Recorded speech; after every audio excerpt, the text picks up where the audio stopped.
Welcome to Credentialing Chronicles, where we spill the doctor tea hotter than your morning coffee. And give you the insider scoop in the wild world of credentialing, provider drama, and everything they don't teach you in med school. I'm Shannen, and she's Nyleen, two credentialing pros with front row seats to all the chaos. From fraud scandals to burnout breakdowns and why your favorite surgeon might actually be banned from 5 hospitals. We got the gossip and the practical advice to keep you out of trouble and ahead of the game. So grab your coffee, your compliance checklist, and maybe a lawyer, and let's get into it.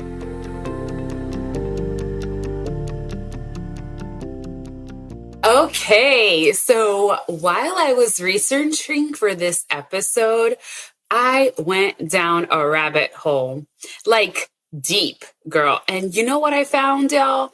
There are so many cases of people practicing medicine either without a license or with so many sanctions on their license. And you know, it's not just one or two. We're going to talk about some recent, real, and absolutely mind-blowing questions. This episode, we're diving into 3 of the most unbelievable stories we've ever come across. And every single one could have been prevented if anyone had just done the basic checks. Buckle up, you all.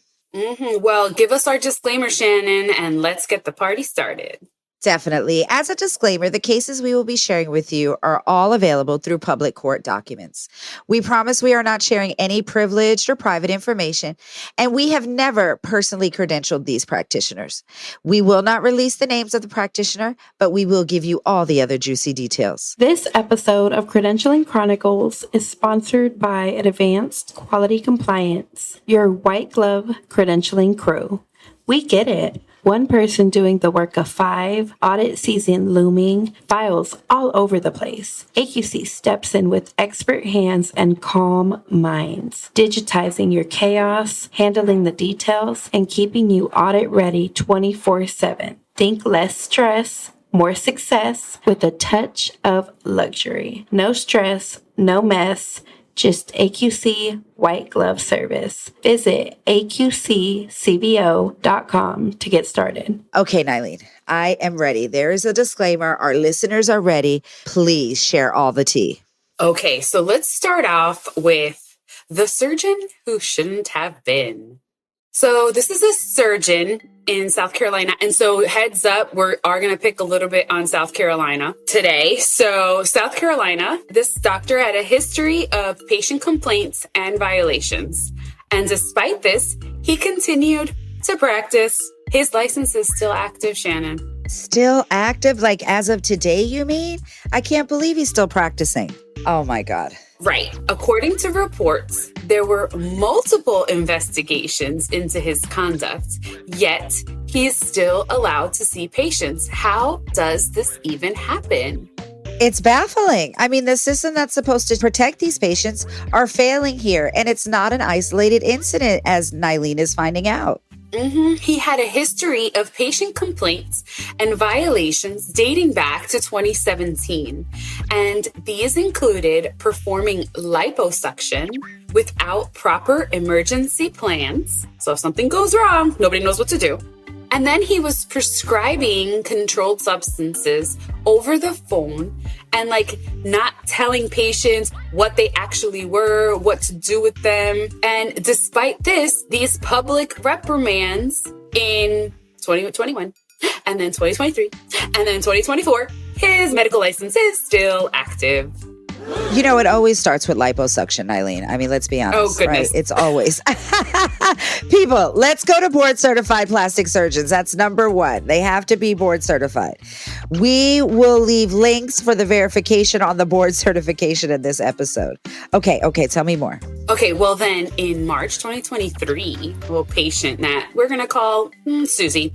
Well, Susie died of cardiac arrest due to toxic levels of lidocaine administered by this doctor during a liposuction procedure.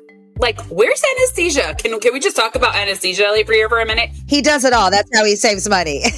And no, and like lidocaine is not even for putting to sleep. It's for like numbing the skin. Like I didn't even know you can like over lidocaine somebody, right? In an area. I thought you just like inject the area. I don't know. So following this incident, finally his license was then, something was done about it in 2024, indicating that apparently he then voluntarily gave up his credential. So I don't know what is happening here because I'm scared this guy is now practicing somewhere else. Voluntary, right? It's always voluntary. This hides the fact that there are major issues in his practice. And then, like you said, he just goes to another state because it doesn't show a red flag. Exactly. When you have repeat offenders, it raises serious questions about oversight and accountability. And the worst part, patients suffer because of these oversights. It's a stark reminder of why credentialing and continuous monitoring are so crucial. So, sorry, but let's just keep picking on South Carolina while we're on this, okay? Okay. I could not help but going on the board and doing some research on a couple other doctors. And again, guys, this is all available. You can go on South Carolina board website, look up a medical license, okay? So let's talk about an orthopedic surgeon who has a fellowship in sports medicine and is board certified, okay? Okay. And he's doing some spine stuff. So orthopedic spine, always, we want to watch out for those. So orthopedic spine out of South Carolina, 2017, okay? The board gave him credit. The board gave him credit because he self-reported for being and having a quote-unquote consensual sexual relationship with a patient. Okay. So apparently it started innocently. The patient was texting him concerning medical issues. Shannon, can you tell me how many doctors' cell phone numbers that you see do you have? I mean, a couple, because I'm in credentialing, but I have never texted them out of. No, but I mean like a doctor that you see, right? Like your personal doctor, not for our jobs, right? But like our personal doctors. Have you ever had their cell phones? I never had my primary care doctor's cell phone number unless I'm paying concierge. My OBGYN, I did. I'm a little older when I had my baby. So I was like, I need your cell phone number, sir. Oh, well then, all right. I did. But I never text him at 2 a.m. And I hope that you didn't, later start sending messages that became more personal in nature. Never messages of the night were sent. Never. Okay. So anyway, after a number of months, then the physician began a consensual relationship with the patient, and then the relationship ended. Then he decided to then end all contact, like discharge the patient from his practice. But he admitted to other boundary violations and then sexual misbehavior in the workplace. Specifically, in 1997 and 1998, he had a one-time sexual encounter with a woman he met in the hospital lobby while he was in his fellowship. So while this doctor was still in training, he was already sleeping around with all kinds of people. He said, honey, I'm a doctor. I'm a doctor, honey. I'm a doctor. Now, apparently that one in 1997 wasn't a patient of his, but then come 2001, he, had another encounter with another fellow or something in training. Then in 2011, he goes and has a sexual relationship with a nurse. So slowly, it's like going from other doctors down to patients, like, I guess. Mm-hmm. Right. Like, does this guy, like, I don't know. This is very disturbing. Then we keep going. In 2011, he admits that he had sex on 1 or 2 occasions, with a patient. So we're at patients. And so from 2011 forward, he continues to just randomly have sexual relationships with patients. Okay. So now he voluntarily discloses. Okay. So we're going to give him props. Shannon, can you just mention how much the state, quote unquote, spent on investigating this physician? Yes, that would be $100. What 100? The 100. 100. Wow, they did so much investigating. How many hours was that of work? That was about 15 minutes. They did a Google alert. They said a Google alert. Yeah.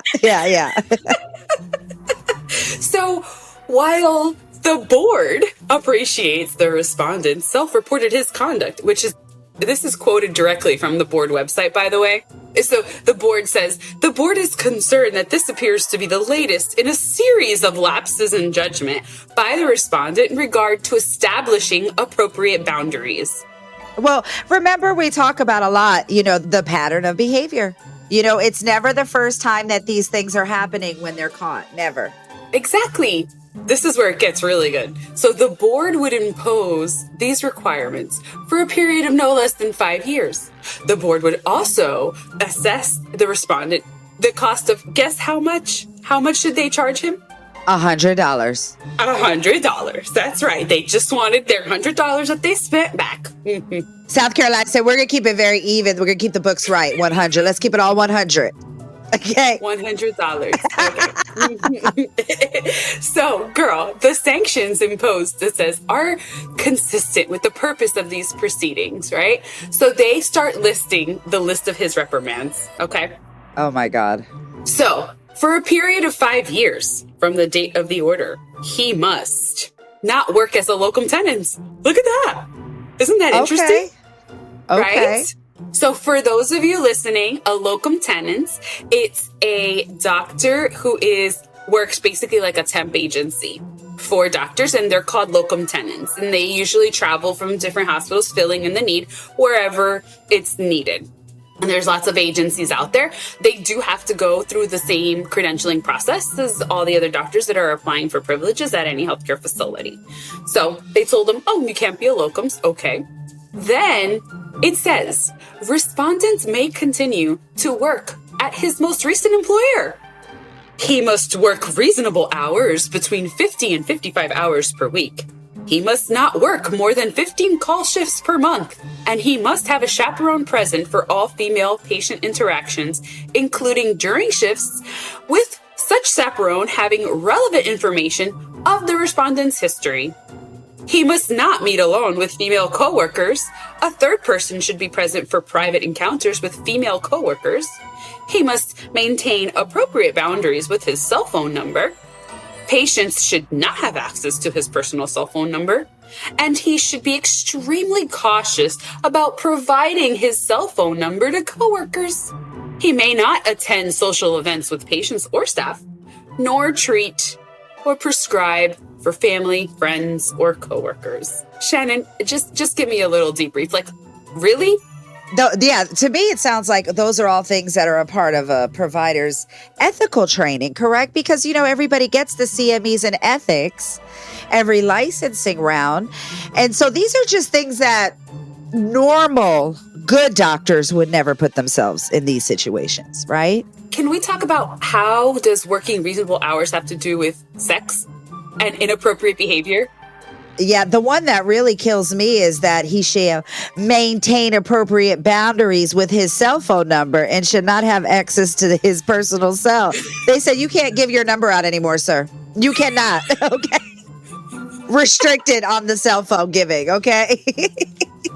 Mind blowing. This is legitimately the order. An order. Okay. A court order from the Board of South Carolina to this physician.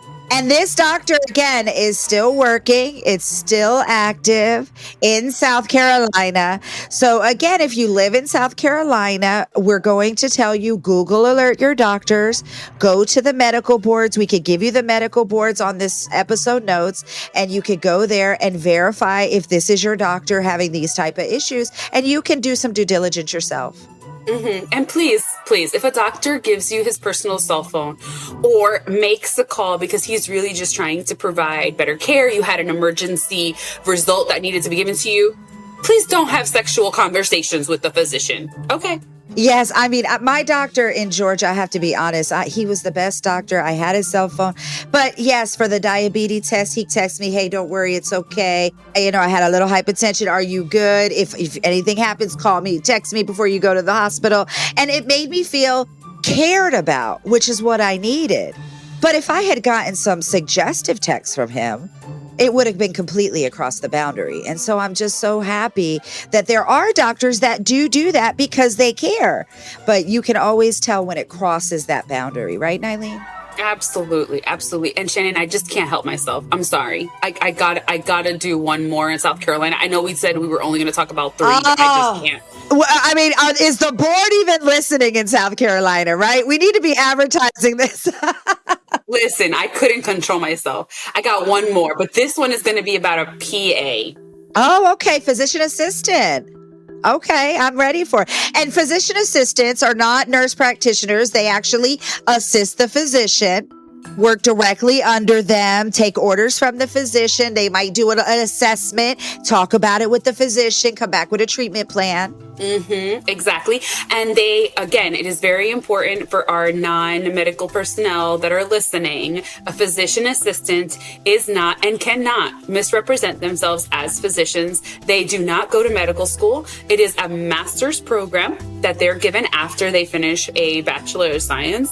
There's multiple ways to get that. Even if you just get a BA, you can take extra courses to then qualify to get into this usually 18 to 24 month program. So 18 to 24 months of training does not equal 7, 10, 15 years of medical training that a physician has. Okay. So let's talk about this PA who has an active license in the state of South Carolina. Okay, check that one. Yes, completely active. Shannen, the first action I found on his license was 2010. Get ready. You ready for how many more? I just strapped my seatbelt. He got a second one in 2010 because we couldn't just leave 2010 alone. No. Then we have 2011, 2015, 2018, 2019, and 2022. And you know what for? Prescribing medications without even seeing patients. What? Why? How? Explain. Girl, so 2 of the complaints filed alleged unprofessional conduct, substandard prescribing practices. Then investigations started overlapping because there's just too many to keep up. So they're just we're just going to overlap them. So 2017, he wrote a prescription for Ambien for a non-patient using somebody else's prescription pad or whatever. So the other thing is, Shannen, PAs can prescribe. Yes? Mm-hmm. Yes, they can. They have authority. So keep that in mind. They can prescribe. Okay. Anyway, 2018, given a 30-day termination notice from his job there for unprofessional behavior. He was apparently dancing inappropriately. Okay. Yeah, so I don't know. Maybe he got on some tables or something. I don't know. The Ambien had kicked in. He didn't get a good sleep. He was fighting the Ambien. Maybe he was prescribing it for himself. Yeah, it's true. I don't even know. Then he was prescribing narcotics despite being instructed not to. Then he was falsifying patient records. Then he was terminated from that employment. Finally. So he was given the 30-day notice in January. February, they actually terminated his employment. Okay. And then they got another job. So he keeps getting jobs because he still has an active license. PAs are wanted. Yeah, right. So he apparently appeared lethargic at his work and he was suspected of drug use. Okay? Because you know what he did? He microwaved a urine sample. Nyleen! Why are you spilling this man's tea? I just hope it's not the urine. I know. We ain't spilling urine. Oh, my God. Nyleen done put it out there in the world. Listen, check the company microwave. I know. Don't use it. You don't know what's being microwaved. Exactly.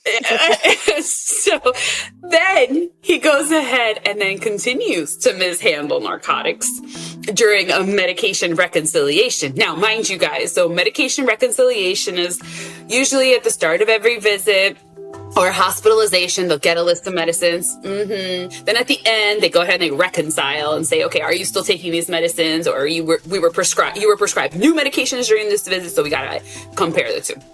So since we don't know what he was doing with the Ambien, so then at this new clinic, guess what he was doing? How is there more, Nyleen? He took 55 hydrocodone pills to his car And then somebody put him on blast. Yeah, somebody put him on blast. And he's like, oh, yeah, sorry, here they are. And so he apparently returned them. No, he did not return them. He did. I don't know if he replaced them with something else, makes them, but I'm just saying. Apparently, he did return the hydrocodone pills after somebody put him on blast.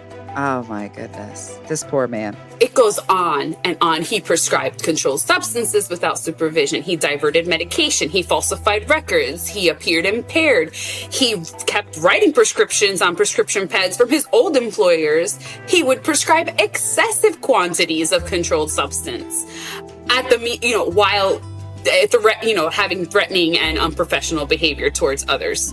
Nyleen, pause. Is he still working in South Carolina? I don't know, but I can tell you he has an active license. So the 2 board actions that were taken, right? So he was temporarily suspended, but then I wouldn't even say a year later, 10 months later, the license was reinstated. But, the state of South Carolina did spend a little more money investigating this one. Do you know how much they spent? $150. No, they spent $1,735. Okay. I like how South Carolina is going to let you know down to the nickel. Right? $1,735 they spent investigating. Okay, South Carolina. Thank you for that thorough investigation of him. And then guess how much they asked him to pay back to South Carolina? I would imagine the same amount like they asked the provider, correct? Yep. He has to pay $1,735 back. Exactly. Same to cost. The state. They don't want to pay anymore. Mm-hmm. No. Yep. So his license is still active. That's about it. Mm-hmm. Oh my goodness. That is incredible. And so you're telling me that his license is still active. I'm just speechless at this point. I mean, is this going to end? Is it going to end, or is there just these providers out there doing these type of things, because really it should put our MSPs on high alert, right? Oh, absolutely. Absolutely. And it needs to be very clearly stated for our chairs and our credentialing committees. And we need to tell them exactly what's happening. I got another one. There's another one in South Carolina? No, I don't think this one is South Carolina. I'll stop picking on Carolina. Oh, okay. Because I was going to say, I am never going to South Carolina again. And I love Myrtle Beach. Okay. I was there all the time. Right? I know. All right. So let's talk a little bit about a bogus nurse out with Tyson Chicken. Oh, gosh.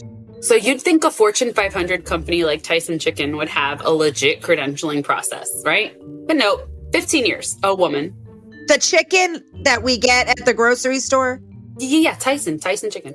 15 years, a woman worked at their in-house medical clinic in Tennessee, treating employees, giving medical advice, performing exams. She was doing all that. Okay. And she was a doctor or a nurse or a nurse practitioner? What was she? Shannen, she never had a license. She never went to nursing school. She just waltzed in and started treating people. She saw over 15,000 people. How was there no monitoring?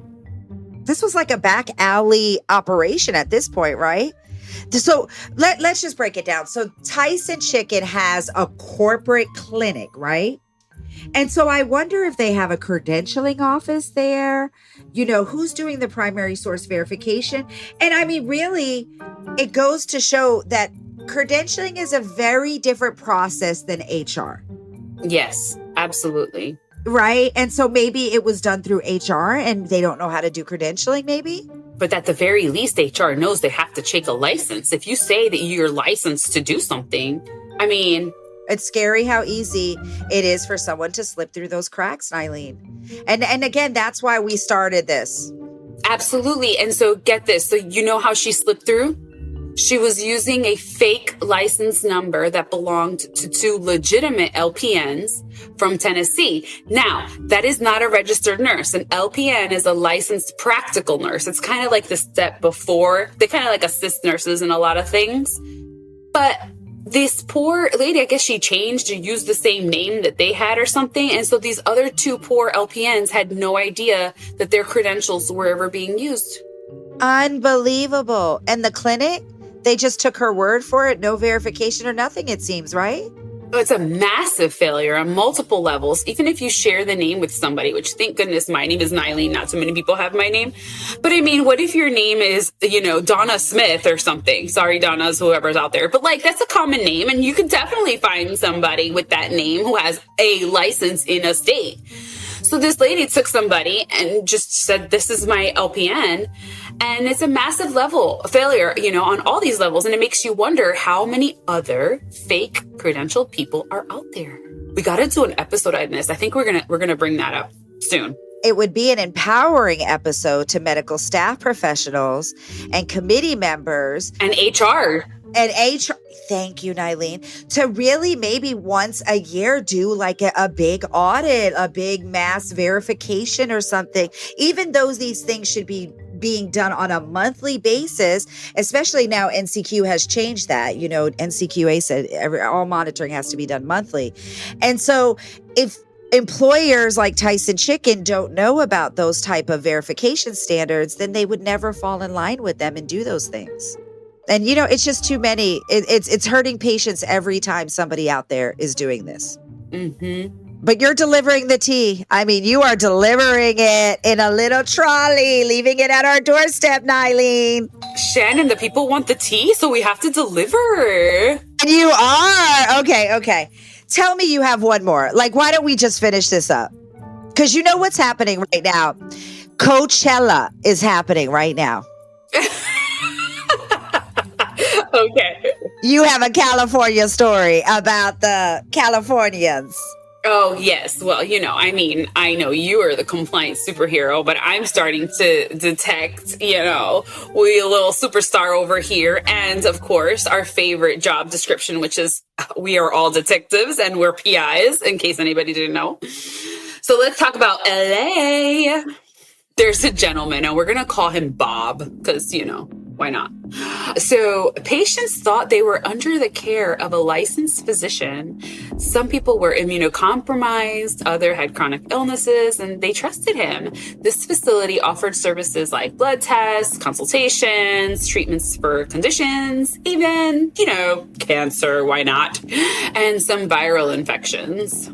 I've never heard of a clinic that just treats the gamut from maybe you have a bad allergy all the way up to cancer. I'm so scared to see how this turns out. Well, guess what, girl? He wasn't a doctor. No.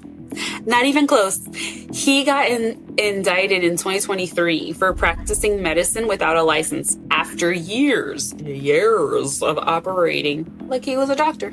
Just playing doctor? Yes, yeah. And so according to NBC4 in Los Angeles, he was practicing medicine without a license. Get this, is not only criminal in California, but it can cause irreparable harm to the health of unsuspecting people, some with serious illnesses who believe they are under the care of a licensed physician. Like, really, NBC News? Like, okay, yeah. That's what we're saying, NBC News. Like, I know. Yeah. It's like, is that really that revolutionary? I would imagine. Yeah. So it was interesting because he was caught after an investigator set up a consultation in 2022. So he's playing a doctor, and that sounds scary. I think we need to do a whole other episode on this one, right? I mean, it just seems like it goes way deeper. Way deeper. And so we need to really expose all those loopholes of how people who do not have a medical license can impersonate a physician and really call that out there, because physicians, you guys work way too hard and too many years to have someone have the audacity to impersonate a healthcare provider. Yeah, well, people see one too many episodes of Grey Anatomy, and they just start. They want to pronounce people flatline. I mean, I've sat on the couch and I have seen an episode and I'm like, I feel like I have a little bit more knowledge right now, Girl, please. But I see how delusion can make you go out there and open up a clinic, right? I mean, right? Yeah. They just go and Google whatever the issue is, and Google will tell you. GPT is going to tell you exactly what to do with a patient. You could be a doctor with ChatGPT, okay? Yeah, I mean, yeah, they probably absolutely. So this This isn't really about paperwork, right? It's about patient safety. Safety, yes. Misdiagnoses, missed red flags, this stuff can kill someone. And so the doctor really ended up hurting someone in 2022. And then the undercover investigator posted as a patient that was seeking consultation. And then during the consultation, the doctor failed to address abnormal hormone levels on a lab test. So it was like obvious they had no idea what they were doing. So definitely we're going to dedicate the next episode just to all these types of cases. Yeah. I mean, you're right, because, I mean, he was treating serious conditions like cancer and viral infections, like you said. And imagine thinking you're getting legitimate treatment for cancer. Your family, everybody is depending upon this. And it turns out the person treating you is not even a doctor. It's horrifying, and it underscores the importance of verifying your healthcare providers. In April of 2023, then finally, the Los Angeles County District Attorney's Office charged this person with 5 felony counts of practicing medicine without a license. 5? So we can Only say 5. that clinic is closed down now. Yeah, that's what I'm saying. Only 5. Right, only 5, which is terrifying. And what about all the other people? I mean, you said he's been doing this for such a long time, and they just don't get no justice for him, you know? If this episode made you gasp, good, because this isn't rare. I mean, it's happening in clinics, in hospitals, corporate offices across this country. Dentists, FQHCs, surgery centers, you know, some surgery centers, you know, don't even really do a big credentialing and they'll let you do a surgery. And so it's really, really important that this is why we started Credentialing Chronicles, to outline the importance of credentialing and how it is a direct connection to patient safety. It is a bridge as strong as any bridge you drive your car over. And you have confidence in that bridge, and you need to make sure that you have confidence in the credentialing of a provider. That's how I look at credentialing. What do you think? How do you look at credentialing, Nyleen? Absolutely. No, I feel exactly the same way. And patients, PSA, like we've been saying, set your Google alerts for your doctor. Search the license in your state. Don't assume just because someone wears a lab coat, they're legit. Patients are encouraged to verify the credentials of healthcare providers through official channels, such as the state's license verification system. South Carolina, your doctor has a sanction. Find out what it is, you know? I mean, it's just crazy. If you see crazy things, doctors, report them. Protect your profession. Protect your license. If you hear a patient saying, I went to this person, you're like, that's a little fishy, go to the medical staff office, go to the board, report it. I know that you do not want to be involved, and I know it sucks, but you have to save lives, and you are going to be the hero in that situation if you say something, you know? Exactly. And that's the thing, you know, Jack is new and we don't know Jack, and you're watching Jack and some of Jack's, you know, things are a little suspect. It makes you wonder. Just go talk to somebody about it. Hey, let's monitor Jack a little bit for 6 months. This will save patients' lives. And again, to our medical staff professionals, they're coming to talk to you about it. Or they're going to go talk to their medical director, and then their medical director is going to come talk to you about it. And if you're hired at a clinic or an office and something feels off, investigate it. Follow your gut. If you're working on a file and it feels off, investigate it. If something is found, report it immediately. Get further documentation from the provider and make sure that all of your information is complete when you are presenting it to the committee, because you are the gatekeeper.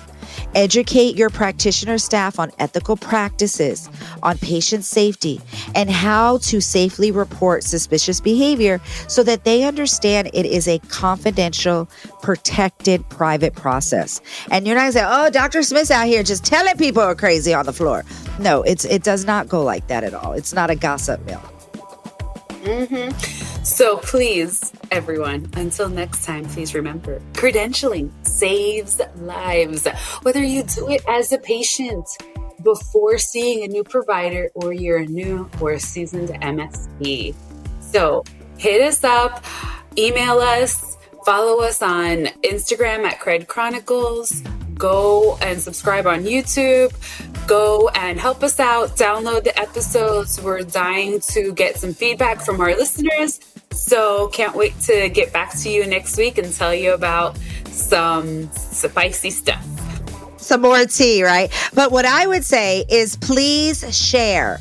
If you have a story, please comment when we are putting these episodes out there and tell us your craziest story. We want to hear it. And maybe it will actually be selected, if we can find some court document for an episode.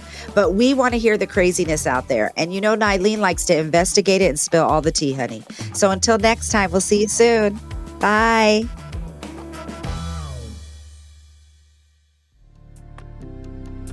Whoo, that was a lot of tea. Who knew doctors had more drama than reality TV? And if you think that was wild, just wait till next week. We've got more stories, more scandals, and more credentialing chaos coming your way. Hit that follow button and don't forget, just because they have an MD doesn't mean they have a clean record. See you next time on Credentialing Chronicles. Stay credentialed, not canceled.